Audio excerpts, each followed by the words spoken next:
This racing wheel came out 18 years ago, and somehow people are still using it in 2025. So can an 18-year-old wheel still compete today, or is it time to finally retire it? Let's find out.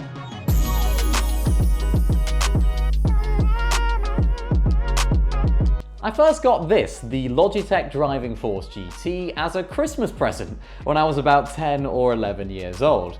Now at 24, I've had this wheel for well over a decade.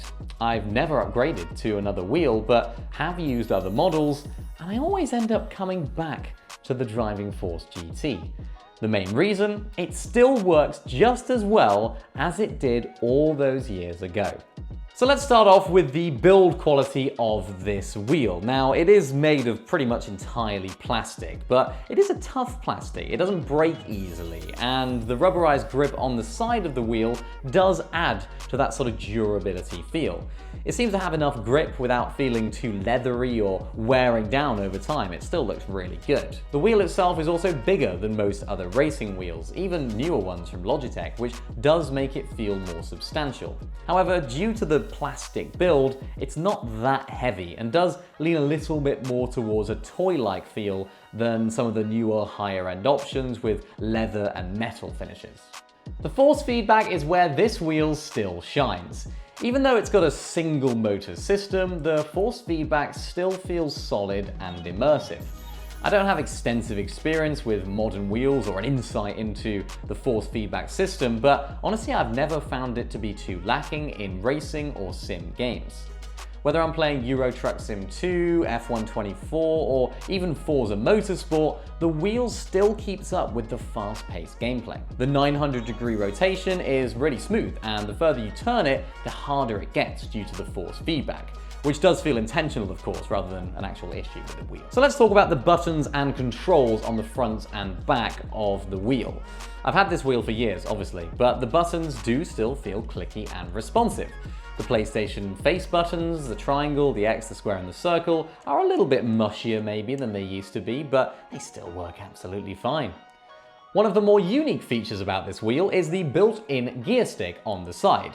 It is only sequential, meaning there's no separate gear settings, just up and down shifting, and it does also have paddle shifters on the back, so you do have some flexibility depending on how you like to drive.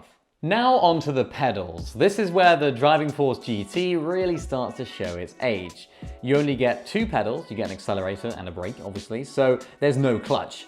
The brake pedal also does lack that proper brake resistance, so if you're used to a more realistic setup with progressive braking, it is going to feel a little bit worse. The pedals though work fine for casual racing, but if you are looking for a proper sim experience, that's where the upgrade might be needed. In terms of compatibility, it still works surprisingly well on PC.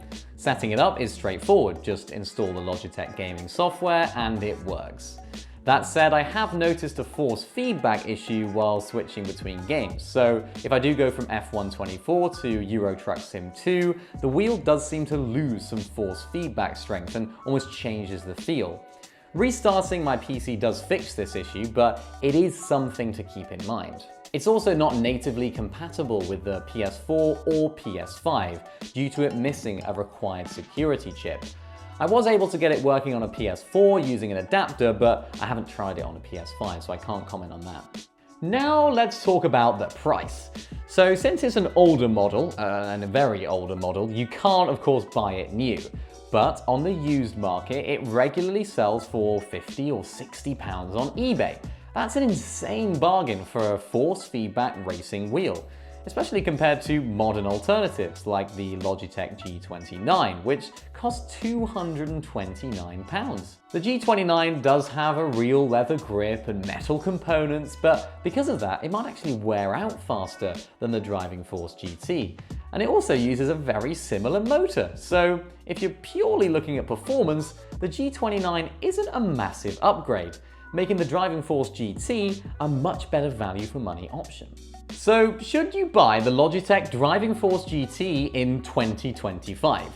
If you're new to sim racing and want an affordable force feedback wheel, it's still a great option for the price. But it's not the most advanced wheel, and the pedals aren't amazing. But for £50 to £100, honestly, it's hard to beat.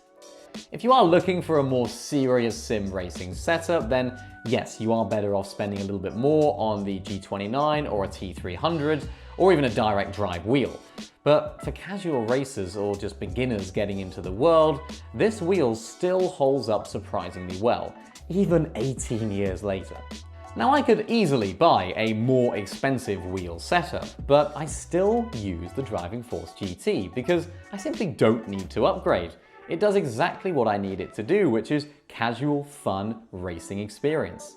So what do you think? Have you used the Driving Force GT, or do you think it's finally outdated? Let me know down in the comment section down below, and check out this video on the screen for more amazing content. If you did find this review helpful, then make sure to click that like button and subscribe for more tech reviews and tutorials, and we'll see you in the next one.